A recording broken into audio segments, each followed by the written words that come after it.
everybody, Mike here. I'm just doing a small vid on this ancient Cultipacker, but actually it's on the yard.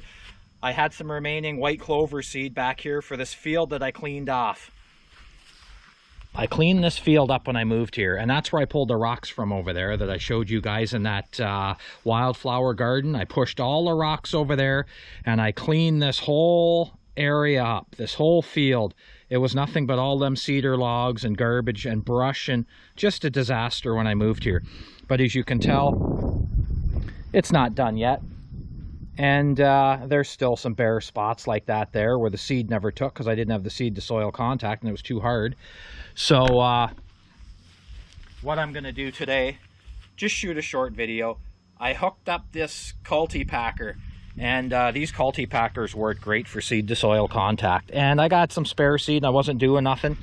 And you can see it says Dunham Cultipacker and Culti Hoe. And all that really does,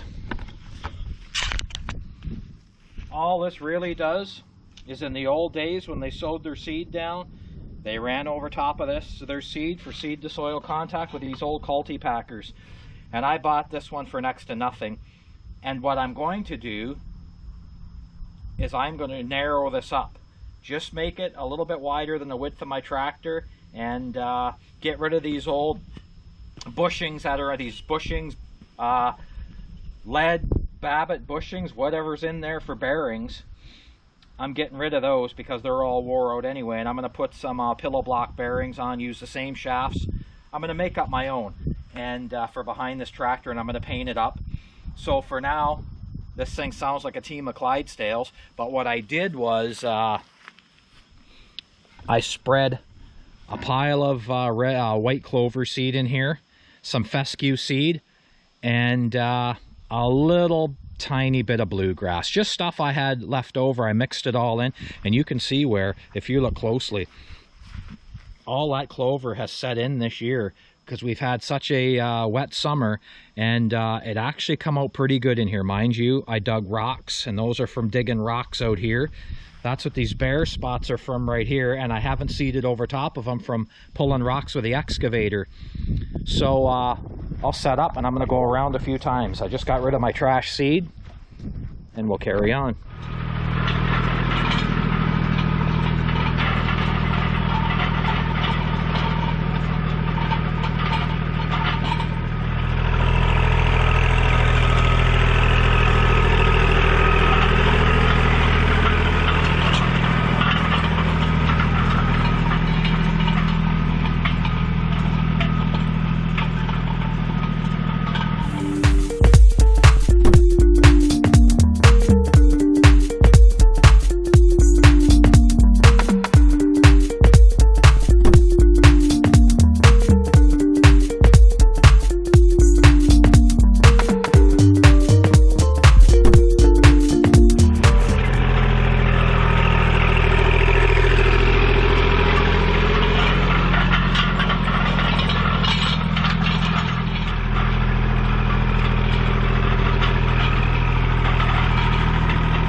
Okay, so you guys get the idea of this Cultipacker, and I'll show you some stuff here that I'm running over. Have a look at this.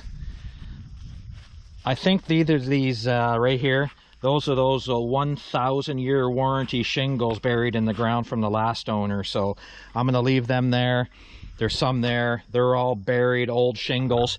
This was just an absolute nightmare in here of garbage. I'm talking garbage. Steel, pipe, shingles, glass, vinyl siding. It was a disaster. But anyway, I cleaned a lot of it up, of course, and I still have work to do. And look, there it is over there. That's called the junk pile. And that's going to be dealt with too, right there. A lot of that, in fact, most of that there, with the exception of my appliances, all that came out of this field right there. The boneyard here, the junkyard, all this garbage was laying in this whole area. I cleaned her right down with a machine and put some seed in here. So you guys get the idea of these Cultipackers. It gives you that seed to soil as those cast weights cut in the ground. You can see where they sit down and cut in the ground, and if this was softer ground, springtime, it would actually be somewhat dished right out, and it would actually be just stomping that seed in the ground. But this ground, if you're in sandy ground or you're in loam, this thing is the cat's meow right here. I've used this in light loam, sandy loam. It's amazing. When you work the ground and you put your seed down, you hit it once with this Cultipacker, it's amazing at how good it sets seed to soil contact. So anyway, you guys can see the use of that old Cultipacker. I had it behind the tractor. I just decided to drive down the driveway. Like I said, I have no idea why. But anyway, just because I can, I guess. You can see, we'll close this video out. This back field here is really coming in nice with the seed I already put down last fall and this spring, and I'm going to hit it again this fall. I'm going to overseed this thing again.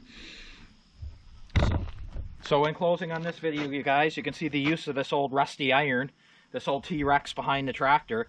Hey, it works good. And yeah, if you ever get a chance to get one of these at an old auction or a farm sale, you can cut them to width. You can make your own packer with this. It's basically really a glorified lawn roller is what it is for big acreage, really. So just thought I'd show you that. Thanks for tuning in, you guys. Have a good day.